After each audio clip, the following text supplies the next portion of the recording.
মায়ের হাত থেকে নিয়ে আপনি আমার চোখের জল মুছিয়ে বলেছিলেন, আমি আছি তো, ভয় নেই, এসো। এক স্কুল ছেড়ে অন্য স্কুল যাওয়ার আগে কেঁদেছি।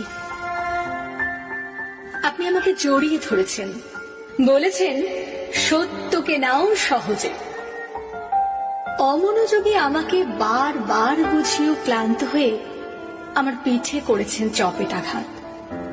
তারপর পিঠে হাত বুলিয়ে বলেছেন, খুব লেগেছে না রে, কেন পড়িস না বলতো? আমি দিনের মধ্যে 6 ঘন্টা আপনার কাছে থেকেছি। অঙ্ক, বাংলা, ইংরেজি, ভূগোল, ইতিহাস, বিজ্ঞান আর মানুষ হওয়ার শিক্ষা নিয়েছি। মায়ের উপর রাগ করে স্কুলে এসে শুনেছি আপনি পড়াচ্ছেন, জননী জন্মভূমিশ্চ স্বর্গাদপি গরীয়সী। আমার দাবি মেটাতে পারেন না যে বাবা? তার প্রতি ক্ষুণ্ণ হয়ে আপনার ক্লাসে এসে শুনেছি পিতা স্বর্গ, পিতা ধর্ম।